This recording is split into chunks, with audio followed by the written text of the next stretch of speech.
ఇంకో విషయం ఏంటంటే సందర్భంగా ప్రతి పేరెంట్స్ నేను కోరుకునేది ఏంటంటే మొబైల్కి అవాయిడ్ చేయించండి. చాలా మంది పిల్లలు ఏంటంటే ఇంటికి వచ్చినాక మొబైల్ వాడుతున్నారు. ఆ మొబైల్ అనేది చూడడం వల్ల పిల్లల్లో ఉన్నటువంటి క్రియేటివిటీ లాస్ అవుతారు, లాజికల్ థింకింగ్ ఉండదు, ఆలోచన శక్తినే కోల్పోతున్నారు పిల్లలు. ఒకప్పుడు క్లాసులో థర్డ్ క్లాస్ ఫోర్త్ క్లాస్ వస్తున్న వాళ్ళు అదే 6th 7th వచ్చినటువంటి డల్ అవుతుంది. ఎందుకు అంటే వాళ్ళు ఫోన్ చూస్తున్నారు పిల్లలు. అంటే మా అబ్జర్వేషన్ ప్రకారం ఏంటంటే ఫోన్ చూస్తున్నారు వాళ్ళు లాస్ అవ్వడానికి కారణం ఏంటి అంటే అక్కడ పేరెంట్స్, పిల్లలు కాదు. పిల్లలు కావాలంటున్నారు, మీరు ఎందుకు ఇస్తున్నారు ఫోన్స్? ఏదో మార్నింగ్ లేచినప్పుడు ఒక్కసారి చూస్తూ అంటారు. ఒక్కసారి ఎందుకండి చూసేది? అడ్డమని అన్నీ వస్తున్నాయి యూట్యూబ్లలో. వాళ్ళు ఏం చూస్తారో మనం చూస్తామా? చూడం. మన పని మనము, వాళ్ళ పని వాళ్ళకి. అదేవిధంగా ఇన్స్టాగ్రామ్ అని ఇంకోటి కొత్త స్టార్ట్ చేశారు. మీరు ఎట్టి పరిస్థితుల్లో పేరెంట్స్ ఎవరైతే ఉంటారో ఇన్స్టాగ్రామ్ ఉన్నటువంటి మొబైల్స్ పిల్లలకి ఇవ్వండి. అసలు అటువంటి జోలు వెళ్ళి అసలు మొబైల్ ఇవ్వకండి. ఇంటర్నెట్ వరకు పిల్లలకు మొబైల్తో అవసరం లేదు. మొబైల్లో క్లాసెస్ రావు, యూట్యూబ్ లో క్లాస్ వింటామంటారు. కాదు, అది పచ్చాబొత్తం. మీరు చెప్పేది పేరెంట్స్ నేను చెప్తాం, యూట్యూబ్ లో ఏమన్నా వస్తే ఇది వినండి అని చెప్తాము. కానీ ఈ సందర్భంగా కోరుకునేది అంటే మీ పిల్లలు సక్సెస్ కావాలి అంటే ఫస్ట్ మీరు చేయవలసిన పని ఏంటంటే మొబైల్ కి దూరం పెట్టేసేయండి. ఇంటర్నెట్ వరకు, ఇంటర్నెట్ కంప్లీట్ అయ్యేంత వరకు కూడా.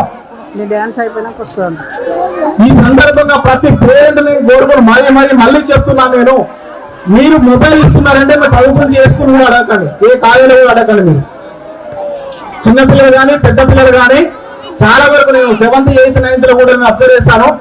మంచి చదివే పిల్లలు కూడా లాస్ అవుతారు. కారణం ఏంటంటే మొబైల్ చూస్తున్నారు. వినట్లే ఎవరుంటారండి, మీకు వినకపోతే ఇక ఉండదు. కాబట్టి ఫస్ట్ ఆఫ్ ఆల్ అది చేయండి.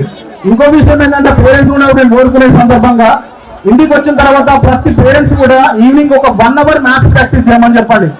నేను పెడుతున్నాం అక్కడ కంపల్సరీ, ఇక్కడ క్లాస్ లో అసెంబ్లీ కూడా చెప్తున్నాను. డైలీ కంపల్సరీ ఈవినింగ్ అవర్ మీరు 6 to 7 6 to 7:30 ఒక 1 hour అనేది కంపల్సరీ ఏ వర్క్ లేకుండా మ్యాథ్స్ మాత్రం వాళ్ళకే ప్రాక్టీస్ చేయడం వల్ల వాళ్ళకు తెలియటువంటి యొక్క లాజికల్ థింకింగ్ ఇంప్రూవ్ అవుతుంది.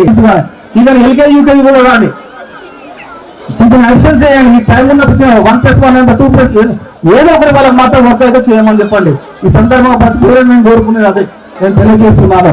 పిల్లలు కూడా నేను చెప్పేది అంటే ఈ పేరెంట్స్ అనుకుంటారు నేను డాక్టర్ అవుతాను, మా పిల్లలు డాక్టర్ అవుతారు, ఐఐటి అవుతారు, ఐఏఎస్ అవుతారు. స్మార్ట్ వర్క్ చేయవలసిందే. ఆ స్మార్ట్ వర్క్ నువ్వు చేసినట్లయితే ఖచ్చితంగా నువ్వు సక్సెస్ అవుతావు, నీ యొక్క గోల్ రీచ్ అవుతారు. ఫస్ట్ ఆఫ్ ఆల్ అక్కడ హ్యాపీగా ఫీల్ అయ్యేది పేరెంట్స్. మా కోసం కాదు చదివేది, మీ ఫ్రెండ్స్ కోసం కాదు. ఆడుకోవాలంటే బయటికి వెళ్ళి ఆడుకోండి, ఓకేనా? కాకపోతే సెలవు వస్తే టూరిస్ట్, ఓకేనా? మీకు ఎంజాయ్ చేయడానికి మొబైల్ ఒకటి కాదు, దానివల్ల చాలా మన స్కూల్ అక్షర స్కూల్ ఆశీర్వాదాలు మీరు సక్సెస్ అయ్యేంత వరకు కూడా మా బ్లెస్సింగ్స్ ఉంటాయి, ప్లస్ ఎంకరేజ్మెంట్ ఉంటుంది, సలహాలు ఉంటాయని చెప్పేసి ఈ సందర్భంగా కోరుకుంటూ ముగిస్తూ ఇక నెక్స్ట్ కల్చర్ అనేది ఎంజాయ్ చేయాలి. లేట్ చేసి ఇక్కడికి లేట్ అయిపోయింది.